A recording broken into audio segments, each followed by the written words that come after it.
Radhika, welcome to Curated Questions. Thank you so much for having me here. Well, I always like to start at the same point, and that is with the question of, when did you first understand the power of questions? For that, I have to take you back to when we were starting my first company. It was called Lobby 7, and it was right out of our dorm rooms at MIT. And I was starting it with 4 other co-founders. So we were 5 of us in total. It was myself, and the others were all guys. And what happened was most of them, like 3 out of the 4, had this idea that they already knew how to do this. And they sounded incredibly confident, so confident. They just knew everything, right? And they felt like business is run on a need-to-know basis. You tell the team only what they need to know.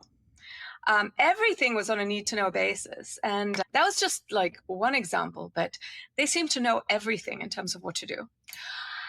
And the power of questions really hit me when, at the time, there were so many things that I felt like, this doesn't sound right for me. It doesn't make sense. And yet, I thought, well, they sound so confident. They seem to know exactly what they're talking about. And that's when it hit me. It's the power of questions. So in retrospect, that's one thing that I learned, that, when something doesn't make sense to you, that you really have to speak up and ask the question. Because most probably it doesn't make sense to other people either. But more importantly, you have to be true to yourself. And to be true to yourself, you have to be willing to ask those questions. And if the answer doesn't make sense to you, if it doesn't sit right by you, then you have to know that something is wrong. Like, you have to make a decision in terms of what would be more true to you. Wow. Yeah. I guess there's probably a little bit of confidence that comes with with graduating from MIT and having a good idea that, oh, of course we know everything. I'll say, I think it's hubris. I don't know about MIT giving you confidence. Like, I will tell you, my time at MIT was more like, it beats confidence out of you because there are many smarter people than you. While you're in school, you feel like, goodness gracious, I don't know anything. It doesn't make you feel like, oh, I know so much. I think this is mostly just how those people were. One of the co-founders actually is now my husband. He is not in that category. I think what I value in people is the lack of that arrogance and being able to ask questions and say, I don't know. Gotcha. Wow. So that first job or that first endeavor into business really paid dividends for you. 23 years later, 25, yeah. Oh, well, congratulations on 25 years. That is beautiful. Wow. Thank you. How are questions a part of that? Did you actually push back, or not push back? Did you start to ask questions with that group, or was that something that was later on that you reflected back on?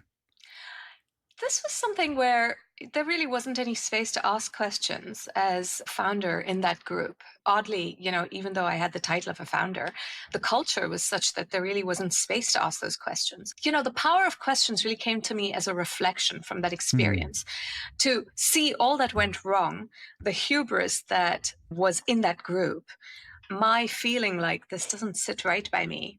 And knowing that I was never going to do something like this again, that I was never going to sit back and not ask those questions. And it made me, it really shaped me, I think, from then on. I'll give you an example that, afterwards, I was in my 20s and I was working at a telecom company.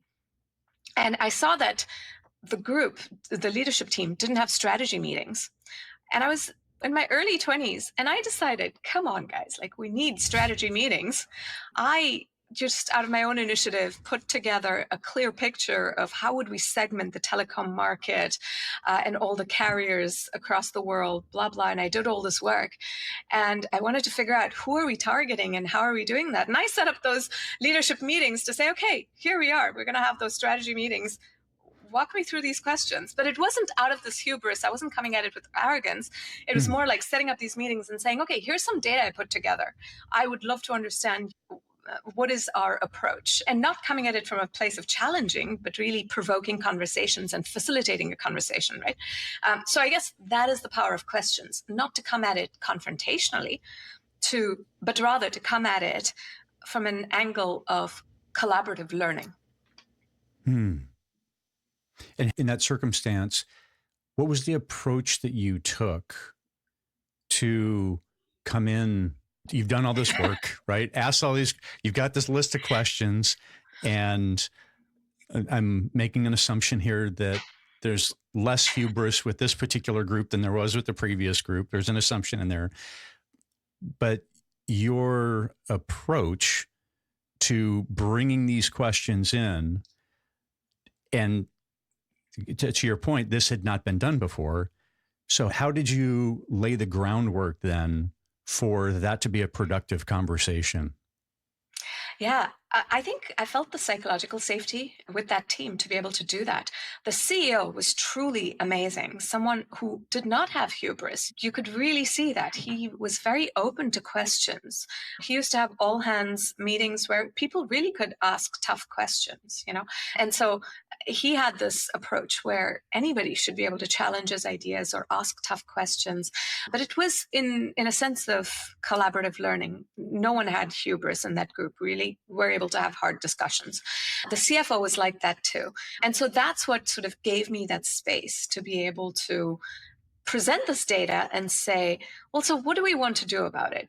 How do we think about that market? It was from an angle of teach me. And if I have these questions, many other people probably have these same questions too. And if we all have these answers, then we can work more cohesively as a team.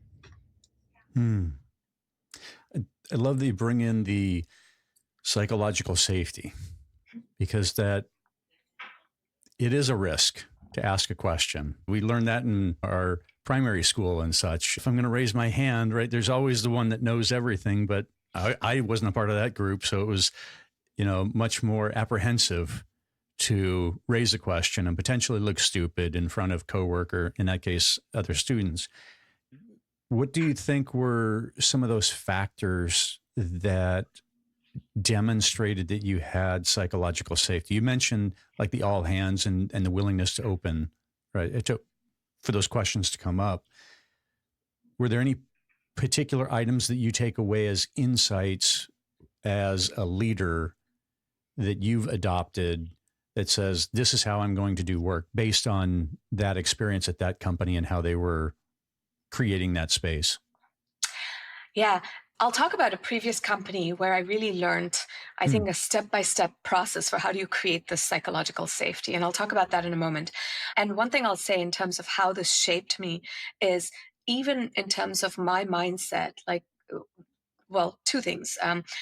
One, it led me to question goal setting as an approach because it comes at it from a place of knowing. Goals come at employees and teams from a sense of knowing that we know this is what you need to achieve and this equals progress. Whereas maybe that target does not actually equal progress. You might think it does. And I'll talk about all of those things in a moment. We can unpack that. It's more of questioning what is progress, right? And puzzles is a way of questioning what is progress and being able to really value both questions and learnings in the process of solving. So we'll get to that in a moment, but I'll start with psychological safety, which was where you went. There was a company I was working at called Avid Technology. And our products were for the media and entertainment space, for movie industry and for broadcast. And so we made video editors. So every movie that's ever won an Oscar was using an Avid video editor at the time. And so, I remember working at Avid and I had only joined the team. I was 6 months into my job. And I remember that it was a leadership meeting that I was at and in my early 20s. And the customer had made a request that they wanted something for us to change in the API. And I remember in that meeting, when I said, this is what we need to do, the CTO said, well, we already have that. And I was able to speak up and say, no, actually, we don't have that. Here's what we do have, and here's what we need instead. So the customer's right. And I loved the CTO's response. In my early 20s, it didn't hit me like how different that was and how important that was in creating psychological safety. First thing was, he said, oh yeah, you're right. And he acknowledged what I was saying was exactly true. But in that response that I was right, that was something where as a CTO, and here I was on the job for 6 months, and not in an engineering capacity even, right? Like this acknowledgement of being wrong is really important. As a leader, you can really role model that. So I've been able to do that with my teams. Like when someone is right and I was wrong, I like to acknowledge that. The second thing was what made it feel safe enough to speak up and say, no, actually, I don't think this is right, is he actually used to have lunch in the cafeteria altogether. So in the sense that it wasn't so hard to access him, like there was low risk in terms of interactions, right? So we'd all have lunch together with him and chit chat about other things. So being in a leadership meeting and then saying, no, I don't think that is right, made it easier because it wasn't a rare moment where this is the only chance you have to create a first impression sort of risk, right? All of these things made it just much easier to speak up in such a setting. And that's something I've learned to replicate. I really appreciate that because as I reflect back on different work experiences, there have been some leadership that have been very approachable. And then the others you just never see them until, like you say, you're in there in the meeting, you're with all the bosses, and it's this united front, this big shield. Yeah, that can be very intimidating. By making it personable, that, like you said, just kind of lowered that bar to be able to approach and to be able to speak freely. Wow. And that's cool that it resonated deeply enough with you that it really has made an impact for you. It really has, but I think only on reflection. At the time, I didn't realize how important it was, but it certainly shaped me in terms of how I lead. But I didn't have words to describe, here are the steps. Like you can make yourself more accessible, you can be fallible in front of your team. I didn't have the step-by-step suggestion or framework for what you could do. It was more just an intuition. But I guess that brings me to another learning, which was, and it's a quote that I read only this year, which is, we don't learn from experience, we learn from reflecting on experience. That's so interesting, isn't it? Reflecting on experience. And we have so little time for reflection. So I'm glad that you went there because actually I had this burning question because you had mentioned reflection twice. And I'm like, okay, we're only a few minutes into this. You've already mentioned reflection, and I've grown to appreciate reflection so much. So please indulge me and let's go down this rabbit hole a little bit of reflection. Let's. Because it is so rare, right, to do it meaningfully. What does that practice look like for you? And I realize it's gotten better over the years, right, versus the younger. So when you say reflection, what does that look like practically for you? So on a personal front, I think one thing I see often is we're all so overscheduled and we're constantly trying not to think too much. We have our phones out, we're doom scrolling, etc., or reading the news. And I'll say that when we stop doing that and we just process what has happened from our day, thinking back to things, just reflecting on those is such a powerful time of learning. That's one thing I've found for myself. So just trying to spend less time being busy and having time to reflect has been really meaningful for me. And I do try to make time for that to be able to just process feelings, thoughts from the day, learnings, etc. And I'll give. So if I can jump in on that piece right there. So because you found value in reflection, you will purposefully, at some point, as a practice, you will purposefully in your mind say, okay, I'm going to spend the next few minutes or whatever that is thinking. You'll be doing this on purpose. Is that right? Yes, on purpose, but by making space for it. What I mean by that is if I'm going for a walk, instead of being on my phone or listening to a podcast, I will actually just think about my day while going on this walk. If I'm swimming for 40 minutes, it's also reflection time. I'm not reflecting for the whole time. Sometimes my mind is also wonderfully blank. Sure. But I mean, just if we create space for it, where we're not doing something that occupies our brain, then we're able to naturally reflect as opposed to, I'm going to think about this. I find that actually being less effective. when you just have space in your day and then you sort of naturally reflect, you'll remember things from the day and process them, and you lock it away in memory and learn from it, right? Whereas if you don't spend that time, you forget about something that happened. It never goes to your long-term memory. Beautiful. Thank you. That's the piece that I wanted to be able to hear for me, and then also listeners, but first and foremost for me. So thank you. Okay. So we got that. Now I have that example on But by the way, can I just life. stay on that for a moment? Please. Because this reflection part, I can't emphasize how important it is and how little we do of it, right? Because there was this quote of Sam Altman on New York Times, CEO of OpenAI. He was asked a year after ChatGPT came out, he was asked, so, it's been a year. What are your reflections? And you know what he answered? I shudder to think. Yeah, right. He said, oh, it's been so busy. I haven't had the time to reflect. And I'm thinking, oh my God, like someone with this much power says he has not had a time to reflect a year after ChatGPT has come out. Like, I will just say one thing here, which is we vote with our labor for the world we want to create. If you don't reflect on what you're doing, how do you know you're casting the right vote? Wow. Should we like end the podcast right here? Well said. Thank you. Yes. Yeah, that's just some hard-hitting truth. Yeah.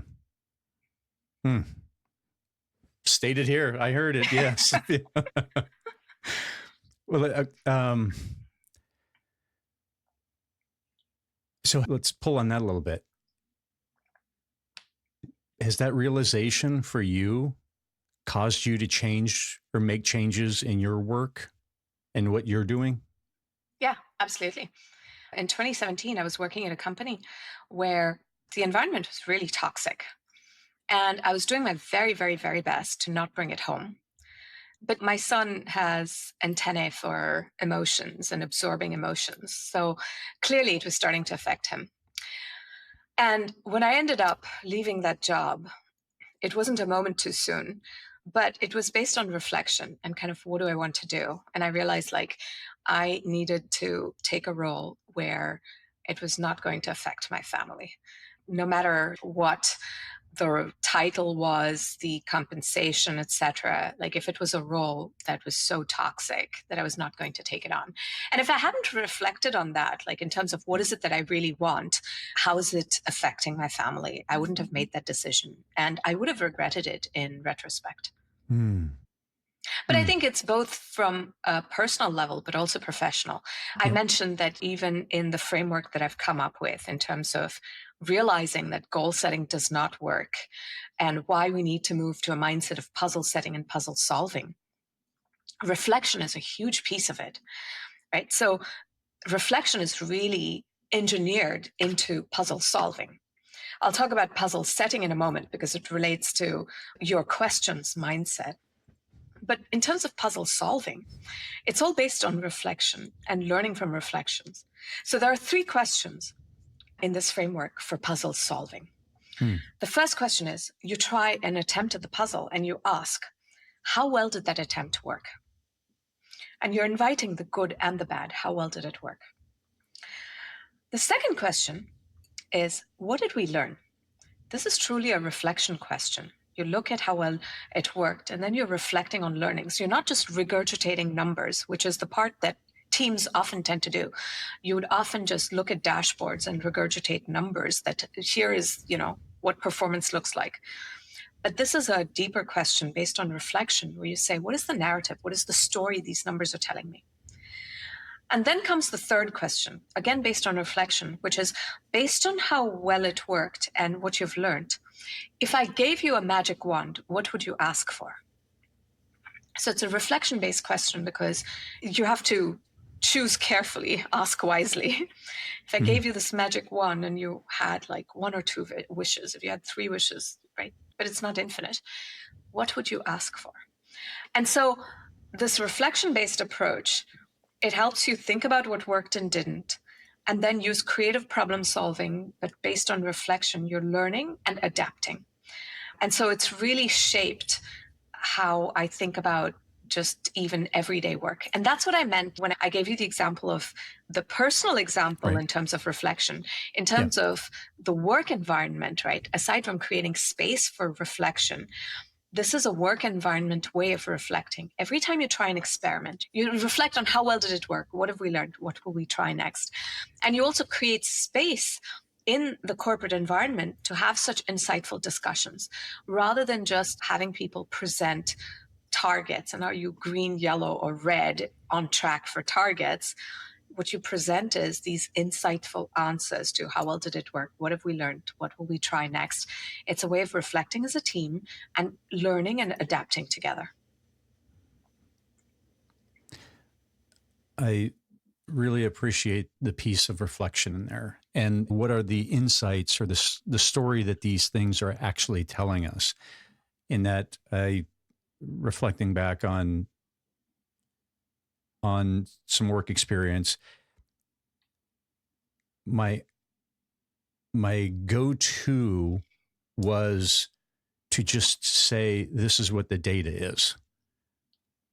But that is lazy on my part, and it's less helpful to leadership. And reflecting back, because we got to get this out, got to get it up to leadership in time for it to be briefed and all this stuff. But it's like, what are the real insights? What does this mean? Now it's not left up to leadership to have to interpret it and come up with their own insights when they're bombarded from all these different directions. What can I do? What are these insights that I can bring about being in the weeds and knowing the greater level of detail and to be able to bring those insights up? To your point, that requires building in some time for reflection and to really be thinking about what it does mean. What you said resonates a lot for me, and I think it will for our listeners as well, that the default is we want to present those numbers. But I also want to empathize with that because the reality is this is what the corporate world pushes us towards, right? If you think about how things work in the corporate world, it's all about hitting our goals, targets. You have OKRs, objectives and key results, for those of us who are lucky enough to not know what OKRs are. But you're measured against these goals, targets.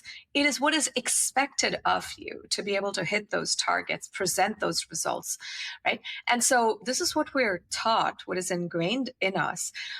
And there isn't a whole lot of time that is built into the corporate world for reflection to be able to really interpret numbers, think about what does it mean, and therefore what will I do? Like I found that whenever I've done it, it's based on just my own initiative, like taking that time because I need to know what the hell is going on, right? But it's not that the corporate world like pushes you towards doing that. But one thing I will say is that it does make life a lot more satisfying when we ask those deeper questions. So that goes back to your focus on questions. By asking those questions, we create more meaning for ourselves out of that data. Meaning, okay. So let me touch on this, and then I want to come back to an AI element of this. Let me camp out on that just a second. As somebody that's been working from home over the last several months, as I've shifted to doing this full time, right? One day can bleed into the next super easily. And it's the things that we do separately that make the memories such that we build a life full of these memories and it's not just monotone. If I would have thought deeply on those different experiences, this is more in the corporate world where I was, or the government world, it would be, I would have greater high points, if you will, because I would have done the reflection to encapsulate what that event was, what that test event was, what that product was, and now make it more crystalline such that life is full of these moments along the way of reflection that are encapsulated there. So as you were talking through, I'm like, this is a great way to capture what's going on because you're reflecting on it and building a memory out of it. That is so true. And I think this is something that I think back on in my earlier life, especially when my kids were young, where this is something I think most young parents would relate to this, that you just don't have time to reflect. And so many of those memories never go down into long-term memory, because we just haven't had that time to reflect. I kind of wish I had learned this lesson about reflection much earlier in life. Amen. Yes. Yes. All right. So, question back on, as you were just talking about in your 3 questions and the reflection component of it. And this is in relation to AI. I would submit AI will be good about helping the lazy me, right? No judgment, just categorizing, as I stated before. It'll help me build the report more quickly or compile the data more quickly. But what I would submit is that it's our reflection and insights that bring our humanity to bear. That's the thing that now AI can make a better world in this case, because I am able to get after some of those insights that the AI is not just going to pick up on, right? Because it'll do all the math and build all the pretty charts. So perhaps if I tell leadership, before AI, I needed a week to do this. Now I have AI, I still need a week to do this because the AI is going to crunch all the numbers, but I need the time to built in to reflect and to think on what the insights are. Thoughts? You brought up AI, you asked for it. Like, I have a lot to say on this. Okay, I think what you say about reflection is so, so, so important with AI. Here's the danger that I see. People think about the biggest danger of AI, about whether humanity will survive or not. I don't think that is the biggest danger. The biggest danger is creating a sea of mediocrity that we're drowning in. What AI tends to create is a lot of AI slop, right? We see this today in AI content slop, where you read content, you go like, oh, I can tell this is AI generated, right? We all hate such content. Then take it a step further. With all the advances with AI, what we're using AI increasingly for is not just generating content, but you can now use AI to create UI or the user experience, user interface, etc. You can use it to do vibe coding. You can use it to create all sorts of apps, etc. Right? And so AI can be a tool to very quickly create a whole bunch of stuff. And AI is really good at optimizing numbers. So it can look at all of your numbers and you say, oh, I want to optimize for user engagement. I want to optimize for conversions to revenues, etc. AI is going to be increasingly better at that. And so if you look at this whole current corporate mindset where it's fixated on achieving goals and targets, AI, especially over the next few years, is going to look like the magic tool to be able to optimize for numbers and churn out stuff really quickly.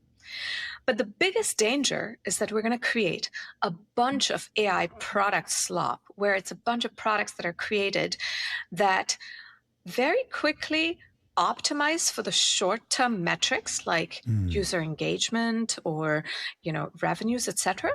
But in the long term, they create user fatigue, user burnout, and that they're terrible for society. This is how I define AI product slop. And the danger is that without reflection, we're going to be drowning as such AI product slop.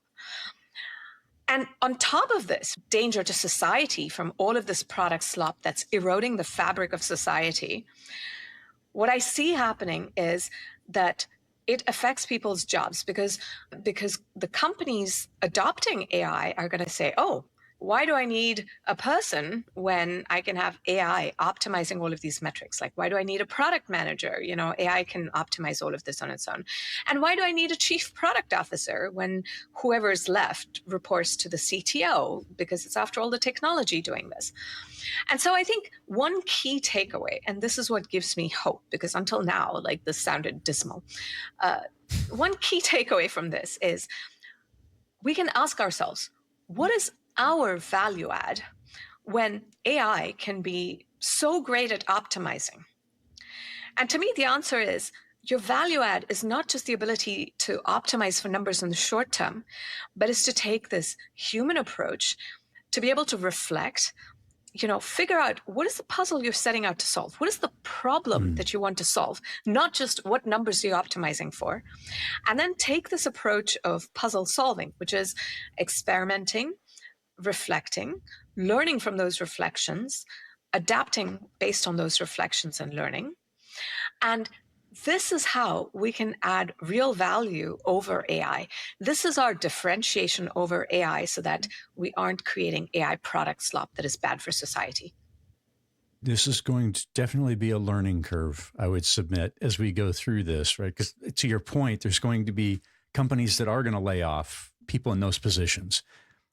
They're going to get down the road a little bit and go, the wheels are falling off the wagon. Why? I don't understand. We need to hire. And now you got to rebuild. And you've already been dragging the wagon without the wheels anyway for quite some time. And now you're trying to build it back up again. It's going to be a learning curve. It is, right? But there's a second danger to this, which is it's not just you dragging your wagon without wheels anymore because the wheels have fallen off. You're seeing everyone else in the same boat. Everyone else is dragging their wagon without wheels, right? And what happens? We sometimes lose that organizational, not just the organizational memory, but the societal memory that products used to be better, that you can expect more, that we become okay with mediocrity. Everyone's wheels have fallen off, and we start to think maybe that is what you're supposed to do with wagons, just drag them along. Maybe that is what you're supposed to expect, shitty products that just sort of drag along and you're expected to pay for them. I'll give you an example of this. This happened to me just literally in the last week. I don't know if you remember, but like Google's Pixel phones, when they first came out, they weren't a bad product. They actually used to be a pretty good product. And I just recently was switching from a Samsung Galaxy to a Google Pixel phone. And this whole phone annoyed the hell out of me. It was Google constantly intruding in every way possible. There were pop-ups, notifications in every single app that I opened for the first time. Like, for goodness sake, just let me open this thing, rather than you're trying to sell me on these 5 different options that I have to opt into so that you can take my data. Like, just let me start using this and assume I don't want that until I tell you it is okay to. But no, it's a bunch of questions that I felt like it was so intrusive that I've decided to return this Google Pixel. I just cannot deal with it. I'm going to go buy a Samsung or something else. I cannot deal with Google Pixel. But what fascinates me is that it's not like the phone was free, right? People pay good money for a Google Pixel. And I just decided I've had enough with this sort of intrusion. But most of us have gotten to the point where we just accept this sort of intrusion from Google that, it's just, this is how it goes. That, I just have to give up on privacy. Like, how many of us say, I don't care about privacy anymore. We just sort of have to give up on it. Like, that is the danger, this entitification, but not just entitification, but that we have to give up on what we want, that we just have to accept mediocrity. It's hard on that example from the privacy standpoint, because it's just going to continue to bleed away.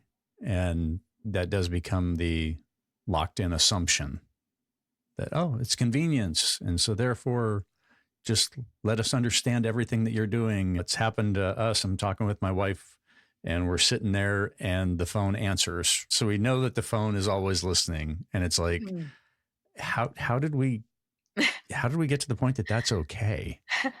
If Alexa's sitting in the other room or whatever, I know that, but I'm like, I got my phone with me all the time. Is that okay? Is that right? Mm. Yeah. Questions and reflection, right? There's no right answer. There's no judgment, but even asking the question and reflecting is sometimes all that makes the difference. How has your question practice grown over the years? What does that look like?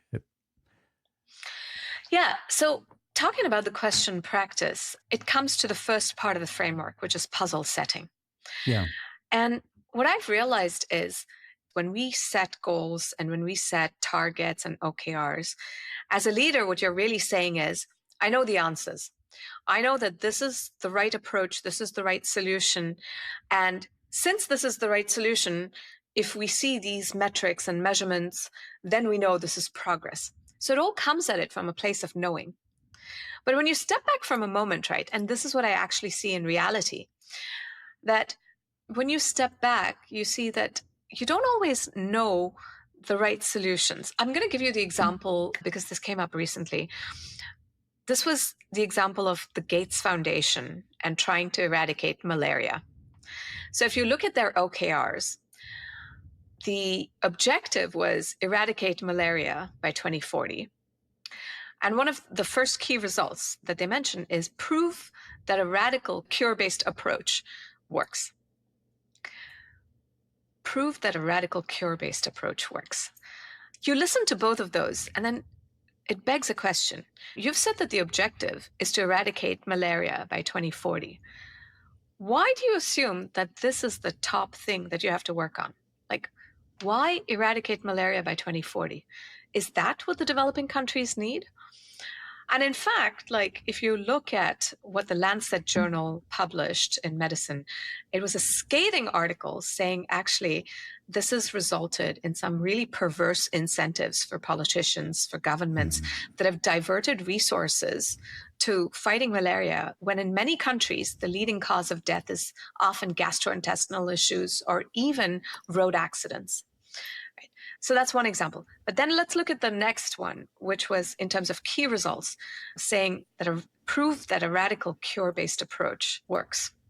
There was an article in the New York Times from the chief of malaria at the time who said, that's created a cartel of malaria scientists who are stifling debate. They're pushing for cure-based solutions because they're funded by the Gates Foundation, when in fact, they should be questioning, like, is that the best cure actually? Is the cure-based approach the right way? Maybe sometimes the preventative approaches are safer for babies, for example, rather than cure-based approaches. Maybe those approaches are more self-sustaining for governments in those developing countries. So my point is that goal setting or OKRs comes at it from a place of knowing. Whereas if you set the puzzle and you say, here's the problem we're observing, that malaria is rampant or growing in these particular areas, then you ask questions and you ask, why is that happening? What are some key either behaviors or causes that is leading to this? And then what should we be doing for that, right? Like if you start to ask the right questions and then frame the puzzle as, based on this, how do we tackle malaria? Like that is really what you want as a scientist, to ask questions and figure out how you're going to solve that puzzle, not dictate the solution and then push for radical cure-based answers. Let's pull that example apart a little bit. 20 years ago, 30 years ago, when the Gates Foundation started all of this, do we know if they had that curiosity-based approach then? Do we have any idea on that? And I'm making up a scenario. Let's say that they did that and they came up with, this is our result 20 years ago in a conference room someplace, right? With all the big brain people. And they're like, all right, this is what we're going to do. March out smartly, go affect this change, go do this. Do we have any idea if that happened? There's been a lot of writing. Well, first of all, I won't say a lot of writing, because there's very little writing that criticizes the Gates Foundation because they've been giving grants, and you don't want to bite the hand that feeds you, right? So there's very little. Absolutely. Yeah. So there's very little criticism, and there's a name for it. It's called the Bill chill, where it chills debate. But the debate that has been there, the criticism that has been there, has been very often, like, there was a scathing article that was called "What has Gates Foundation Done for Global Health?" And some of this was about the fact that these solutions were dictated from above, this belief that this is the right idea or this is what we need to solve for, without really doing enough research to say, what should we be solving for? What is that puzzle? That curiosity and the questions were missing. But we see this not just for the Gates Foundation. Here's another example that I did a lot of research on. I don't know if you remember this, but in 2006, Muhammad Yunus won the Nobel Peace Prize for his invention in microloans. Right? And the idea behind microloans was that it was going to cure poverty. That if we just gave poor people small loans to start a business, then they would be able to take this loan, grow a business, and then raise the whole community out of poverty. Yeah. And since then, it hasn't worked out.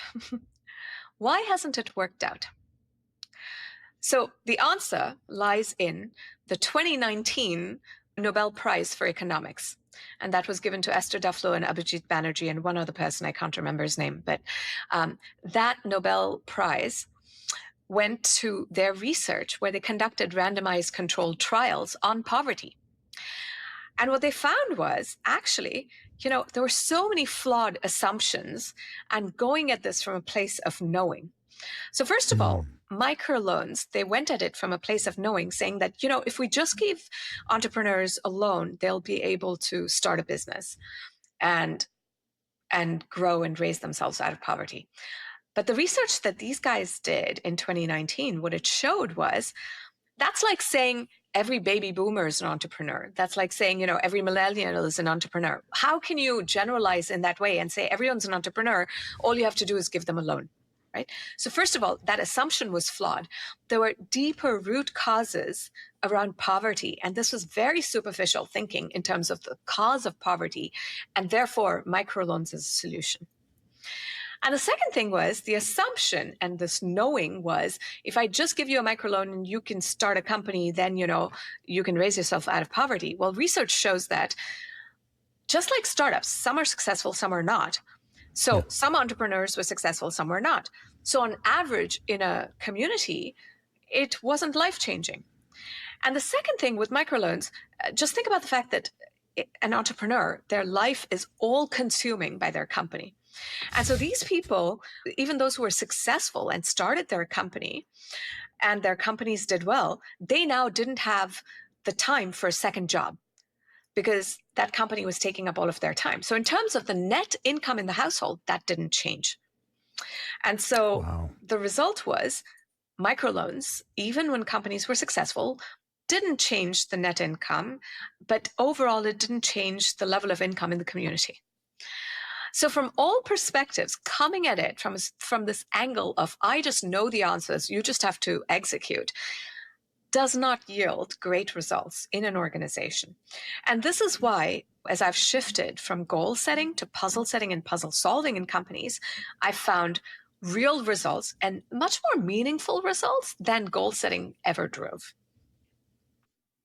Touching back on a piece before we move forward. So as a minimum, a takeaway would be, ask the questions to understand if this is a top-down knowing perspective. That would be one piece. And then also, regardless of whenever it was last done, 10 years ago or 15 years ago, even if it was done right, let's say it was with the puzzle perspective, it's probably time to reevaluate and to come back and ask a bunch of questions again, where you've got this cycle where there are no sacred cows. Yes, we can come back and we can ask these questions. It's always open to being challenged by good questions to figure out if we're still on track or not. Is that fair? It is. And maybe one thing I'll add to it is going back to the point that I made at the very beginning of the podcast. Sometimes you have to come at questions in a way that doesn't challenge an organization like a bull in a china shop. Because this whole framework of goal setting and setting targets, just the sense of knowing is an underlying foundation. It's not explicit, right? So challenging goals and targets sometimes feels like a bull in a china shop. Like, who are you to question targets? And what we're saying is a measure of progress. And the way I've approached it is, whatever the goal seems to be and whatever we're setting as targets, being able to dig into it by saying, okay, let's also define the problem statement and the puzzle at hand and what we're solving for, just so we have alignment on also this puzzle that we're solving. And the way I define the puzzle or the objective of the puzzle, right? So this framework is called OHLA, OHLA. Objectives, hypotheses, learnings, adaptations. So the objective is the summary of the puzzle. And the way you can think about this is asking 4 O's. So the first O is the observation. It could be an observation or a problem statement. So before you sort of jump into like, okay, great, we'll go march forward and achieve this goal, talk about the observation. Like, what is driving that goal? What is the observation? Like, what are we trying to address? What is this problem we're trying to address? The second question is, what are the open questions so that we can understand this observation? This is where we can really dig into those questions so that we can make sure that we truly understand what's going on. So let's talk about this with an example, right? In the corporate world, you can say that a goal might be, we want to achieve X million revenues by the end of this year. An observation, like moving to this puzzle mindset, the observation might be, our sales increased in the last 3 years, but in the last year, they've plateaued. That's the observation. Open questions, that's the next O. I might have a few open questions that I genuinely don't know the answers to. Is it that something has fundamentally shifted in the market? Maybe it's something around AI, but we haven't figured out like how it's affecting our market.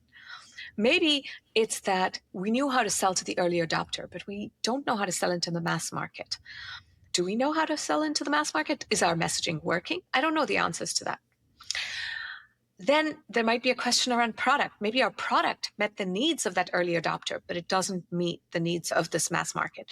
So these are some open questions that we want to discover answers to so that we can dig into this observation of the problem. Then comes the opportunity. This is where you can reframe that problem as an opportunity. So if we solve this problem, what is the opportunity that lies underneath that we can really tap into? And then the last point, the last O, which is, what is the outcome? Like, why is this all worth solving? Why is this puzzle worth solving?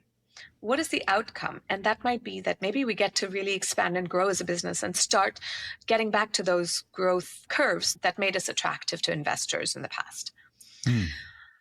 So this is the 4 O's to be able to define puzzles. And I think it really sort of captures the importance of asking questions. One of my favorite questions out there was by Frank Blake. And his question was, what is the metrics fatal flaw? So if we're going to have all of our metrics out here, when we hit these objectives, right, $1 million extra dollars, whatever it is, it's driving a behavior. And so to at least have an understanding of how this is going to impact the organization or customers, I think it's an impartial conversation if we don't talk about the dark side of putting this stake in the ground, right? Hell or high water, this is going to happen. All right, well, let's talk about, or at least up front, investigate what are some of those unintended consequences we may have as a result of putting that stake in the ground. Doesn't mean that we don't do it, but at least let's talk about it. Yeah, it's so interesting. I mean, I think this discussion of what can be the consequence, I think the reality is you don't always know how a particular metric might be gamed. What I mean by that is, I'll give you an example from a company that I was working at, Avid Technology. where I talked about the good side, where we had the psychological safety, and I gave you the movie industry, et cetera, that we're working on. But here's the bad side, right? So in post-production, that was the movie industry that we'd been going after, we were selling editors. And if you looked at our targets, those targets looked like, everything was going wonderfully well. We were hitting all of our targets, growing as a business. But if you just dug in a little bit, what you would have seen is our low end was being eroded by Adobe and by Apple. Our mid-tier too.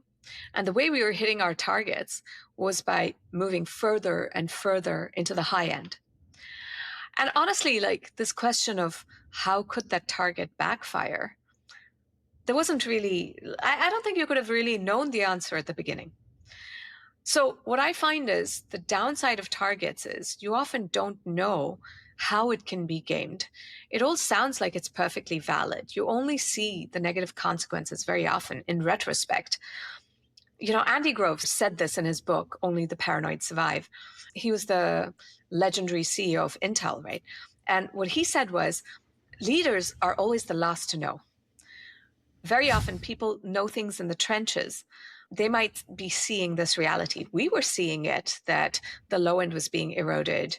And I could have told you then that just investing more in buying another editor would not have made any sense, because buying an editor for the low end, right, to compete with Apple, doesn't make sense. Why? Because Apple makes their money off of hardware, whereas we were making money off of software. So they could just give away the software to be able to sell more hardware. That wasn't our business model. We couldn't have competed on the low end by buying another video editing company, right? And yet, this is what we kept trying to do. We kept trying to hit those numbers. But I don't think we would have known that as a company, that this is how things can go wrong by pursuing targets. The reality is, as a company, whatever can go wrong will go wrong when you are target driven, because you think short term. The incentive you're creating in people is to think short term. Everyone wanted to hit those sales numbers by focusing on the short term. What you really want is for people to ask questions. And the way you get people to ask questions is to frame puzzles and encourage people to ask questions. What was your insight or thinking in going to the language of puzzles? Oh, I love this question, because now we're going to do an experiment live on you right now. Nice. All right. Bring it on. Okay. Why puzzles? I'm going to give you 2 questions, and I want you to just share how you feel at the end of each question. Okay. Right? So 2 questions. First one, what are your goals for your company this year? What are your goals for your company this year? How do you feel? And now, what puzzles do you want to solve for your company this year? So on the first one, it was clearly a direct question. And because of where I happen to be at right now on this particular topic, it's very sensitive, which is all good, right? That's reality. And yes, I'm very aware, and I know the pressures associated with it. So probably kicks up a little bit of sweat, right? It's like, whew, yeah, I got ambitious goals and I need to achieve them. Yep. That's kind of probably the first level. And if we dug more, there's probably more. Then the second one, to say a puzzle. You mean for puzzles? Okay, sorry. Yeah. Go on. That question, I think, allows a bit more creativity and fun and exploration. Yeah. To less sweat. Yeah. And probably more hope would be included in the possibilities of a puzzle. Yeah. So I was watching your body language, right? Even as you were telling me how you felt about these 2 questions. Yeah. With goals, I could see this heaviness on you, and you were sighing like, yeah, right? goals create this sense of anxiety, this sense of burden, heaviness. I could tell, even as you were moving your eyes, like there was this memory recall. It was based on memory recall. And therefore, like what tasks based on what I remember. Whereas when you talked about puzzles, there was this lightness. So it was, yes, this curiosity, creativity, exploration that you talked about, but also there was lightness in your body language. Hmm. And the it wasn't based on sort of this memory recall and what do I have to do. It seemed more like, and this is actually what I hear from a lot of people in my workshops. They talk about how the ideas that come to them, they come to them from this sense of inner drive, that it's not someone else making me do this, but it's what I want to do. It's not this pressure of having to do, but it's my desire to want to do. And that is more energizing for people. It's like tapping into this just source of energy that you didn't have before, right? And so that's what made me come up with this mindset of puzzle setting and puzzle solving. It's not common terminology that we use in the corporate world. In the corporate world, it's all about achieving goals. That's how we think about it. We're always told that goals are how you achieve results. Whereas the reality is, if you actually see how people respond to goals versus puzzles, you see that one, there's a lot more motivation and energy associated with puzzles.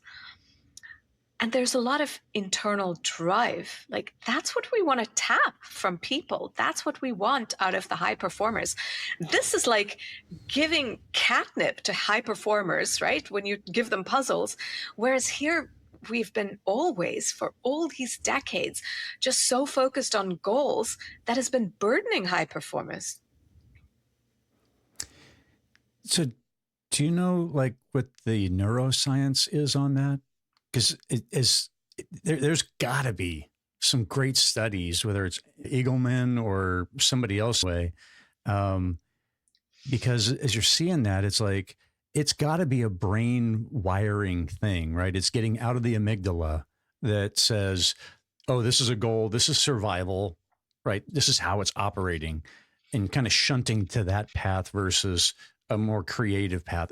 Any idea on what that is? Yeah, I've done so much research on this. First of all, what I will tell you is a lot of research on goal setting, it's been based on the bias that goal setting works. Hmm. And even researchers, like there's been this really toxic debate where like just reading that debate between researchers, like one saying, oh, this is our results, how can you question this, blah blah. Like it was a toxic way of addressing it when researchers were asking really genuine questions. But in any case, what I will say is the research that shows goals work, they work in a lab setting where you're given goals for a very small task. And it was biased based on this view that goals work. Then you look at research that shows that goals don't work and that looks at broader settings. And what they have found is the following. Where goals work well is when you have a repetitive task. When there is one right answer and one way of doing things, goals work well. So examples of this would be, if you're in the gym and there's one right way to lift weights, one right way to do crunches, goals work. Or another example is like installing tires. There's one right way to install tires. If you're doing a repetitive task of like stuffing envelopes, goals work. Where do goals not work? When it's more like a puzzle or where it's a hard problem, where there are many different possible solutions. And if the answer is not obvious, research shows that just do your best instruction works better than goals and targets. And this research to me is fascinating because then I was also digging into how did goal setting become just so entrenched in our psyche? Like, isn't that a question like we've never asked? Why didn't we, from the beginning, have puzzles in corporate vocabulary? Why did goals become the thing that's so entrenched in corporate vocabulary? So I was doing some research on this, right? And it turns out that even though OKRs seem like it's a very new thing, that it's just from 2018, with Google evangelizing OKRs and saying it's the secret to Google's success, It's actually a much older thing. OKRs were instituted by Andy Grove at Intel in the late 70s. So then I looked back at Andy Grove and where did he get OKRs from?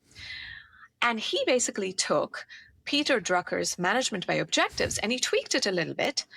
And that was his OKRs. And so then I went all the way back to the 1940s to Peter Drucker's management by objectives. And I was like, where did he get it from? What problem was he trying to solve? And the answer to that was he was working with General Motors at the time.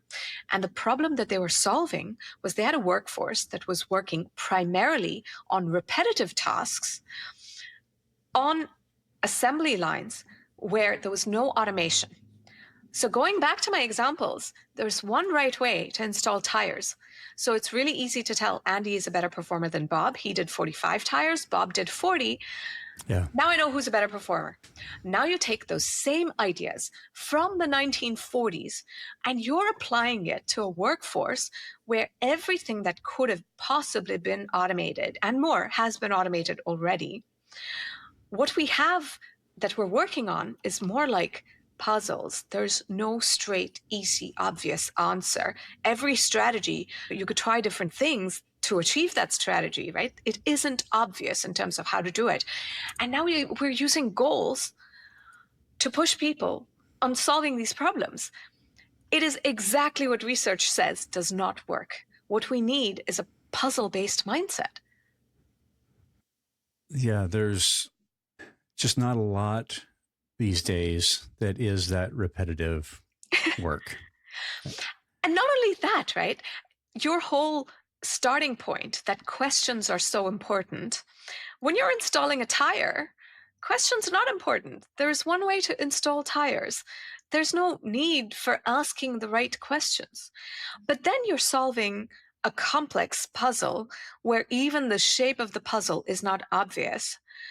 Asking questions is super important. That's what defines the puzzle for you. And it's only when you can see the puzzle emerge that you can start to solve it. So the importance of questions is just so much more relevant in today's workforce than it ever was in the 1940s. Well, somebody ought to start a podcast about questions then. That is my primary takeaway out of this. Wow. Let's go back to your process. So we took care of the O's, right? The four steps on the O's, right? So what's next in our process here? So next is the puzzle solving, because now we've defined the puzzle. Yeah. And so going back to the corporate example, right, of sales as a puzzle, or how do we get back to that growth curve? And you had all these open questions in terms of, is it the market? Is it that we don't know how to sell to the mass market? We knew how to sell to the early adopter. Is it that the product doesn't work for the mass market? So that was the puzzle that we want to solve. And now we attempt the puzzle. So now let's look at how we use those questions. This is where in the OHLA framework, the hypotheses, learnings, adaptations, the HLA comes in, because we talked about the 4 O's. So the hypotheses, learning, adaptation, that corresponds to the 3 questions we talked about. So the first thing is, how well did it work? That's where I might have a hypothesis. In the sales case, my hypothesis might be, this particular message was working well for the early adopter. I think it's not working for the mass market. What if we try this messaging instead? Do we get meetings with decision makers? Now I test this hypothesis and I can tell how well did it work. And let's say it worked really well. Now I'm getting those meetings with decision makers. Great. So the hypothesis is working. So that was our first question. How well did it work? Now the second question, what did we learn? So we are getting these meetings and we're meeting with these decision makers, but we're not getting much further. What's going on? What are we learning from these meetings? So it turns out that, well, these decision makers in the mass market, there is a second group that is tied to these decision makers who we've traditionally never spoken to. We need to get them on board. That's what's holding us up now. So that's what we learned. Now comes the last step. We have our hypotheses, we did the learnings, now's the adaptation. That's the last question is, if we had a magic wand, what would you do next? What would we try next? And so in terms of adaptation, in this case, maybe we're going to try that there's this webinar we can put together for this group that we've never talked to before. Maybe there's also material we can create that the decision maker can easily forward. Let's see what works. What's the easiest way to be able to get this decision maker and the supporting group on our side? So those are things that we might try next. And by the way, now you notice that this is framed the next attempt at the puzzle, right? So you adapt, and now I'm going to try out this adaptation, and we'll go back to the cycle of how well did that work? What have we learned? What will we do next? So we constantly ask these questions so that we can keep solving puzzles. And as we solve one puzzle, we see that it unlocks the next puzzle. So we're going to reflect on that next puzzle and then keep going. And this is how we drive real progress. That seems like a far more dynamic but fluid way that seems like it would be much better in an area where there's so much chaos, which is where we find ourselves today, and so much movement and unknown unknowns and all the rest coming at these companies trying to change the world in their own way. And I personally love the emphasis on questions, right? But this is where I would say that this is an example of, because I've got the core belief that questions really do matter. They are significant, and we need to get better at asking questions. And the methodology that you've built is very much in line with that, where it's like, yeah, you should be asking questions. And I want to add to that, right? One thing people sometimes ask me is, well, how's this different from lean startup? Where the idea is you do constant experimentation. The whole lean approach is about build, test, learn, scale. So how is this different? The fundamental difference is the emphasis on questions. Lean startup focuses on the builds, like just experiment, try things, right? It quickly jumps you into this solution space. And I'll give you an example of why this backfires. So at a company that I've been working with, right, our problem statement was only tech-averse users are using our product, and they're creating these lists with it. And so the team, when I first started working with them, we were eager to jump into the solution space. We were like, oh, well, if this is hard for tech-averse people to use, and they have to create these lists, the problem is with filtering. And we were observing them using filtering and saying, yeah, filtering is super complicated. Let's make filtering easier. If we just make filtering easier, then we can address these tech-averse users. Sounds perfectly reasonable, right? Well, the thing is, this is why if we had just stayed in the puzzle setting mode for a little bit longer to really define the puzzle, we'd have gotten a lot more out of the experiment. Because what was the problem? It wasn't just that filtering is the big piece of it, and filtering and improving filtering is the right solution. Because yes, improving filtering sort of optimized it a little bit. It created a local maximum, meaning that yes, it was a little easier to use and a little better, and therefore a few more people started using it. But that's not the point. What was the puzzle? The puzzle was that only tech-savvy people had been using this. And so we thought that the solution was filtering and improving filtering so that the tech-averse people, those who hated technology, would find this filtering easier and therefore start to use it. But now let's go back to the puzzle. The puzzle part was, if we just stated the problem, so tech-savvy people are using it, now let's go to those open questions. You would ask questions like, wait, why aren't the tech-averse people using it? But let's ask a few more questions. It's not just why aren't they using it? How do they work today? What is their workflow like? What are they doing? And if we start to look at that a little bit more and stay in the problem space for a little longer, define the puzzle, then the solution that emerges is very different. What we realized is these people don't even think in lists. They don't care about lists. They don't want lists. The way they think is, I'm working on this particular market. And for this market, I need to know the supply and demand for shipping vessels. And if I know the supply and demand, I know Should I price it higher because there's more demand than supply, or should I price it lower? That's all I want to know. Don't make me create lists. This is how they were thinking. But obviously, they would never tell you, don't make me create lists, because they will accept your product and say, where does it bring value? Either it brings value or not. They won't tell you what works. Like, it's hard for a user to express all of this, right? If you just stay in the problem space longer and explore the problem, the solution that emerges will be more effective, and you're more likely to find the global maximum than the local maximum. So if we push back against our own tendency to get out of the question space, then we're probably doing everyone a favor. Is that fair? If we can work harder to stay with the discomfort of the not knowing and explore that more, because to be in that space where you're asking those questions, even in this case, this example that I was giving, the head of sales was like, why are you guys asking these very basic questions and wasting users' time? You should know the answers to these, right? And this is kind of what happens in organizations. There's this feeling like, why don't you already know? I was talking to a leader at Adidas who's been using this puzzle setting and puzzle solving. And she was saying that the team actually said this to her explicitly. You're asking all these open questions. Why don't you know this as a leader? She's like, well, this is why it's a puzzle. Because if we already knew the answers, there's nothing left to solve. It's not a puzzle then, right?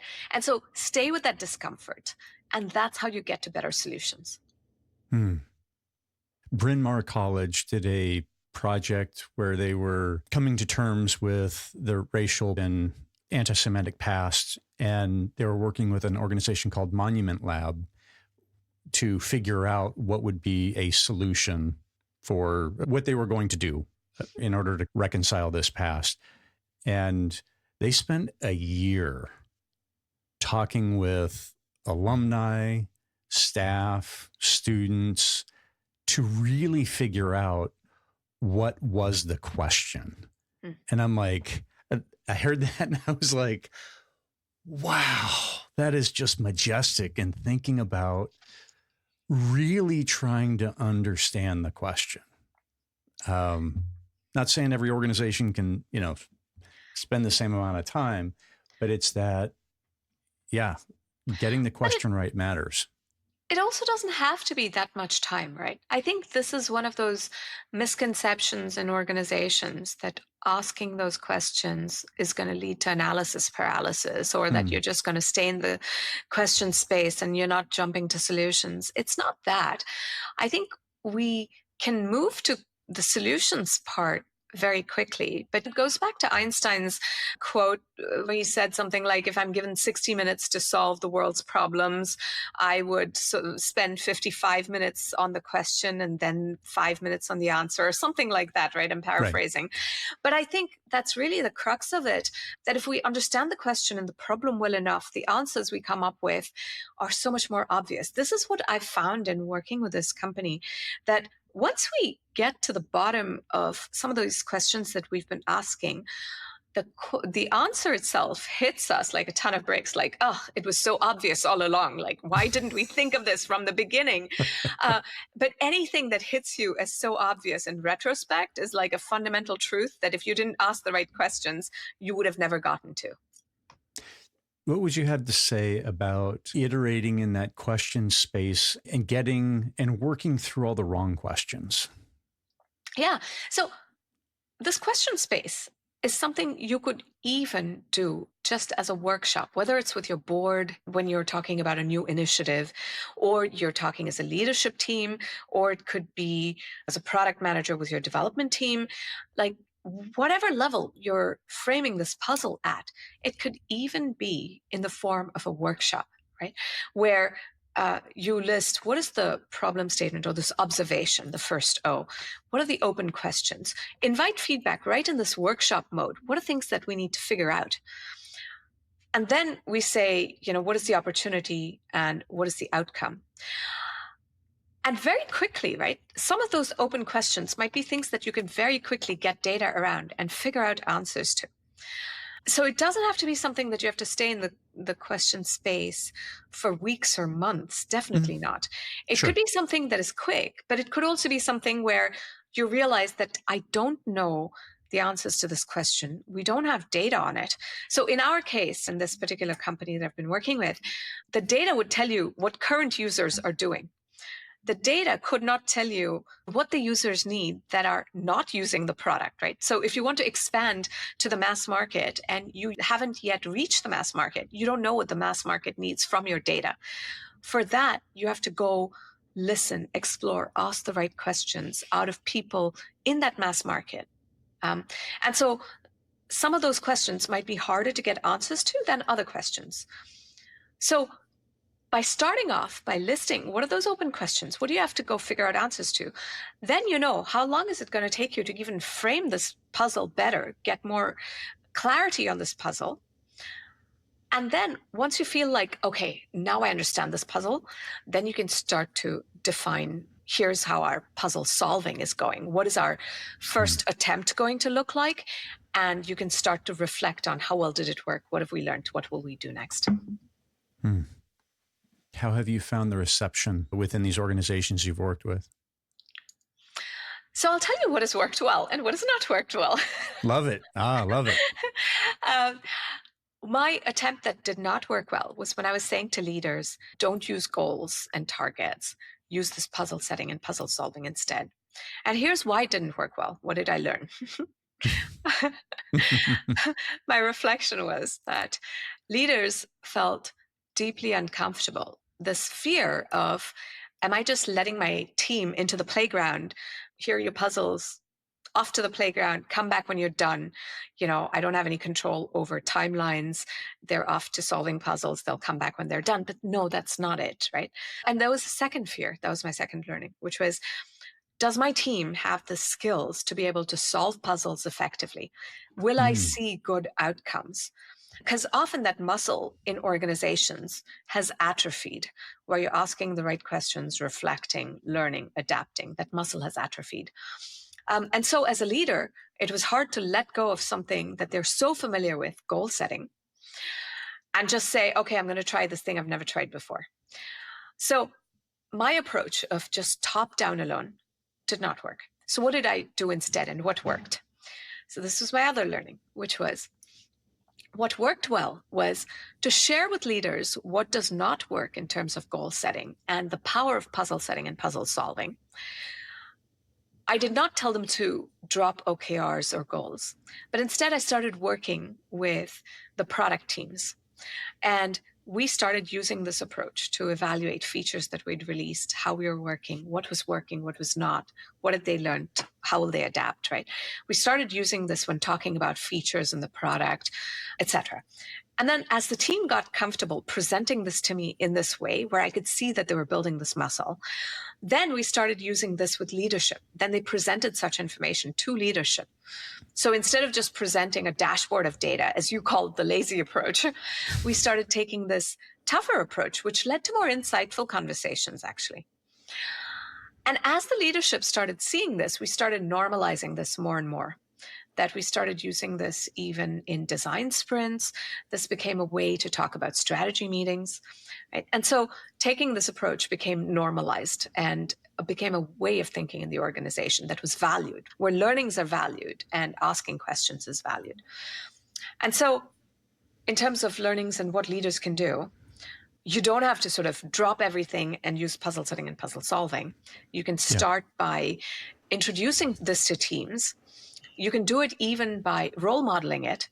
Talk about an initiative that you've taken on and talk about how well did it work? What have you learned? What will you do next? And then you can start to get teams to present information to you in this way. And as you build their skills, you'll start to see that you're having more effective discussions and you're getting better at this puzzle setting and puzzle solving.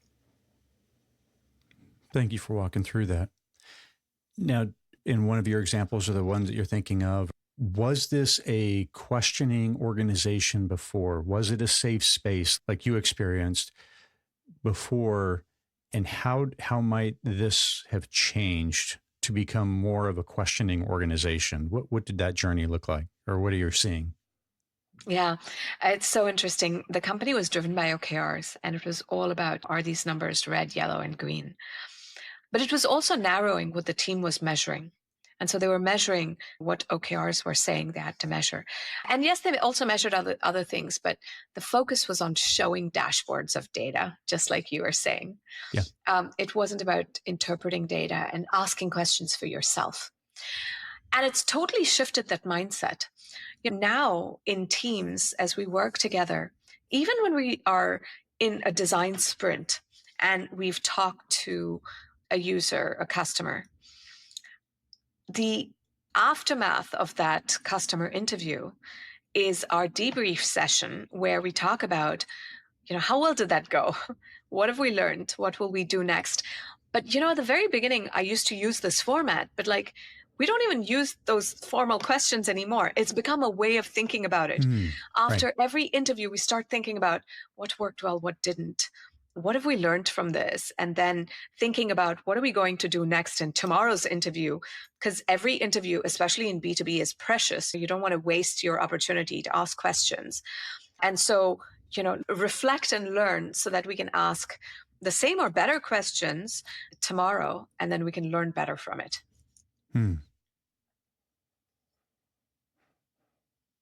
Yeah, I can't help but think that the questions just have to increase in companies as we go forward, just because there's so many moving pieces. You can't keep up with it all. So the people that know the details, right, the boots on the ground at whatever level they are, they know that detail. Yeah. And when you mentioned dashboard, I'm like, yeah, I've lived the life of, yeah, it's green, but if you go the next level down, there's plenty of reds and yellows, but because of how I've weighted them, it's green at the top. And so now I've also been on plenty of programs that, oh, I'm right red I'm in the upper right hand corner. I'm red the entire time that I'm there, and we're always trying to dig out. But when I stepped into the role, I knew that was the case. So I have no problem living in the red and trying to hack my way out of it. But yeah, going forward, I think that we've got to be setting the environment for the questions to be asked. Yeah. And, the result of this podcast is making me reflect that this is a framework to make your organization better at asking questions, to bringing in this mindset of asking questions. For me, I find frameworks just burdensome unless a framework becomes a mindset very quickly. Because otherwise, frameworks add process that I find just exhausting. And so for me, the only reason this framework works is because it doesn't add process, but it quickly became a mindset for the team. Yeah. I mean, a metric, would be 6 months after you start this. What does leadership witness in the hallway? Are people asking each other questions? Right. And it's like, let that be an unofficial measurement, right? When you're walking around, are questions just flowing?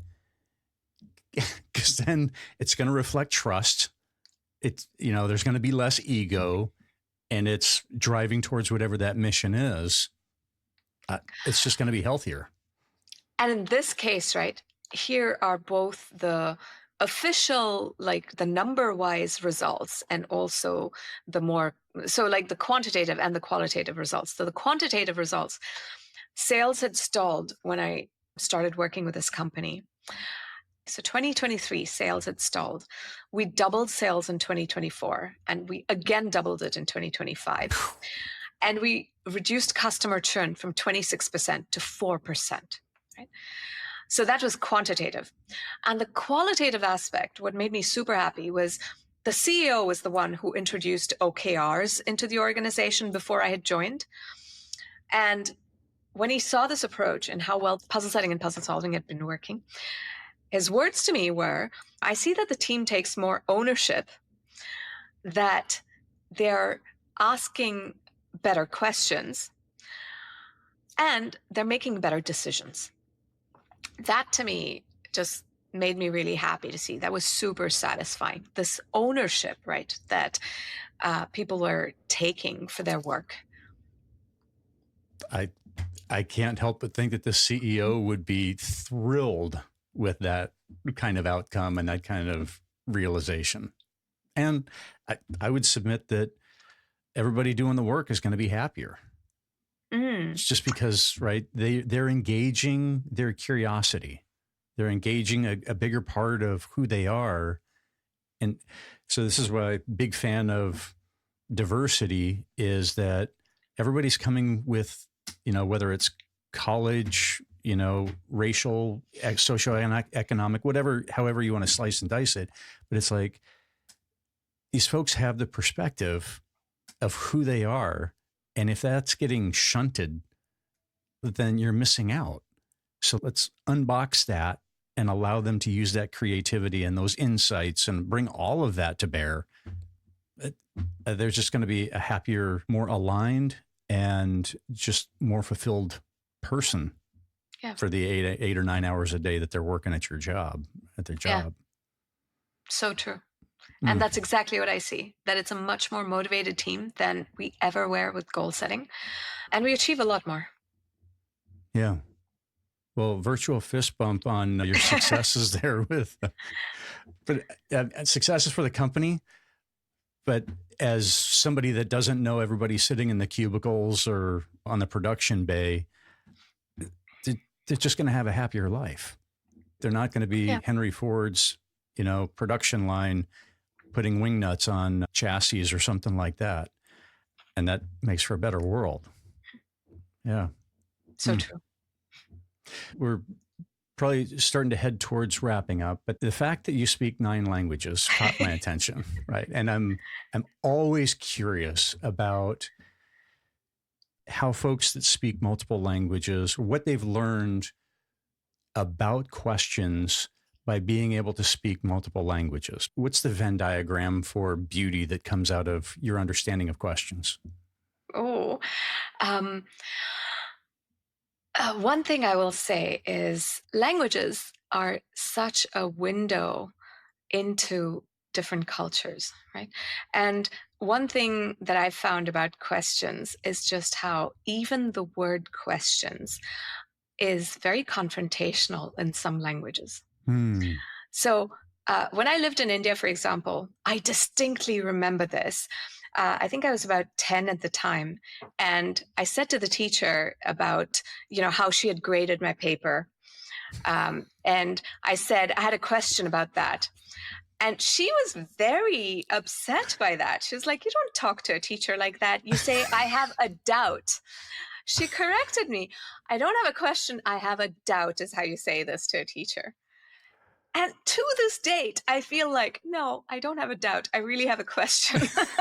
But that is a very cultural thing. But it really hit me that, just in terms of language, there are all these subtleties. And I'll give you one other example, that in Japanese, for example, there isn't a word for no, or rather you can't say no, but you don't use let me rephrase that. Yes, there's a word for no, but you don't use it in conversation as much. Like if you say no, it's very abrupt, informal. It's more like you will reframe that in the negative, but without starting with the word no. Another example in Japanese is that there's no word for disagree. Like literally no word. This is not a case of like no, where there exists a word, but you just don't use it in a formal conversation so directly. There is no word for disagree. Wow. Yeah, isn't that fascinating? So questions, I think, are a very confrontational and a very cultural term. And in some cultures, you have to call it a doubt. You have to sort of get around it more gently, which is why I talk about this aspect of calling it a puzzle rather than challenging a goal by saying we need to ask questions about this goal or ask questions about what are we trying to achieve. It's more like, what is the puzzle behind this? It's a way of sort of reframing it more gently that works across cultures. And so have you had a chance to use this in Japan? Not in Japan, but I work with Singapore and the Okay. Monetary Yeah. Authority. So I do use it in Asia. What I will say about Japan is a really close friend of mine was telling me about goals. And she told me how in Japan, you never set goals that you cannot reach Hmm. because you don't want to lose face. Right. Don't want to. Um, Yeah. and so, like, her whole view that this puzzle setting and puzzle solving approach, like, culturally, it makes so much more sense because you're not losing face. It's really a puzzle. We're asking these clarifying doubts about, Yeah. what is the problem statement? Like, what don't we understand? And then we are solving this puzzle. In that, it's in that framing, then it's more about I'm looking at this puzzle out here and less about the thing of right or wrong, yes or no. Is that Yeah, exactly. okay? Yeah. Huh. And it's not binary of have you or haven't you achieved this goal or this number. It's more of how well did it work, the good and the bad. And then what did we learn? And then what will we try next, right? Like it's the continuous learning minus the pressure of how you lose face. Hmm. That is an amazing insight. Love that. Mm. All Thank you for right. the Well, insightful question. yeah, I try to do my part, right? Before we head out, I'd like to come back to the very present moment by asking, what is your right now question? So this is something that's not about what's for dinner and who am I going to get married if I'm going to get married, but more about the questions that you're wrestling with or living with right now. So what is your right now question or questions? Hmm. Um, well, there's one right now that I'm working on, which is how has my upbringing shaped me? Mm. Both in terms of just how I was raised, so my childhood, the places I've lived in. I moved to South Africa in 1991, just after the apartheid laws were abolished. Lived there until 95 when the first democratic elections happened. So momentous times, but also all the moving from India to South Africa, then to the US, etc. But all of my upbringing and these experiences, how has that shaped me to who I am? I see the positives in how I have always been questioning things and being the little bit of a rebel, right? Not just accepting that this is how it is, because it's always different everywhere. But also, how has it shaped me in terms of what triggers me, what drives me? It's, two sides of the same coin. And so those are questions that I am exploring at this point in my 40s. Hmm. Love that. And now, without having to get into the details here, how are you exploring that? Is that through journaling? Is that counseling, watching good movies? I don't know. So, It's two things. One is, what I've realized is meaningful relationships in our lives are ones where you can truly be yourself and different people reflect back different facets of you. Right. What I mean by that is you are one person. It's not split personalities or anything, but there are parts of you that come out with different people. right. And Yeah. so they're reflecting back to you different aspects of you. And so you learn more about yourself through these many different meaningful conversations and relationships that you have. So it's through those relationships and seeing yourself, but two, also doing a lot of reflection. It is journaling, but also having meaningful conversations like in a therapy setting, but also lastly, reading super interesting books that make you rethink so much of what you held on to as assumptions and asking questions. Hmm. So, any particular one book that's, and any Okay. particular recommendations as you've embarked on this journey? Because I've had my own upheaval of identities and uh, a bunch of things like that. So yeah, if there's any books that you found helpful, then I'm all for the recommendations. Okay, well, here goes one. It's called Drama of the Gifted Child. Mm. It is incredibly insightful and a difficult read from that perspective. but worth reading, incredibly profound. It was written in the 70s, so there are some aspects of it that I'll say take with a grain of salt. It's a bit judgmental in some ways, but Drama of the Gifted Child is just an incredible insight into just how upbringing shapes you. Cool. Where is the best place for folks to track you down, follow what you're excited about, and learn more about the work you're doing? Okay, so people can reach out to me on LinkedIn. They can download the OHLA toolkit, and that gives you templates that you can start using. It's in Google Slides format. So you can get it from radicalproduct.com. And under toolkits, it's the OHL's toolkit. I call it OHLA now. But I can share the link with you for show notes. And as they reach out to me on LinkedIn, I would love for our listeners to just share their experiences, because I'm working on my second book about why goals, targets, and OKRs don't work and how to use this puzzle sitting and puzzle solving approach instead. So share with me your experiences, and it might just make it into the book as a case study. And in the meanwhile, you can get the Radical Product Thinking book, which is my first book. That sounds fantastic and enticing for folks to perhaps get the benefit out of the puzzle process, and then perhaps, get written up. So, and be included in a book. So that's pretty enticing. So as you thought about coming into the conversation and kind of thinking about questions, is there anything we didn't touch on that you're like, oh, I hope that we touch on this? Anything come to mind? I don't think so, but I've just really enjoyed this conversation, the really insightful questions, and just the whole thought-provoking conversation. The question on languages is so interesting, and it's going to leave me reflecting for a while. Nice. We got a lot about reflecting in this conversation, so that's a benefit all the way around. All right. So thank you so much for the work that you're doing. Right. I appreciate how you're bringing questions to the people that you're working with and a broader audience. And then also just thank you for being a part of the Curated Questions community. So thank you for coming on. Thank you so much for having me.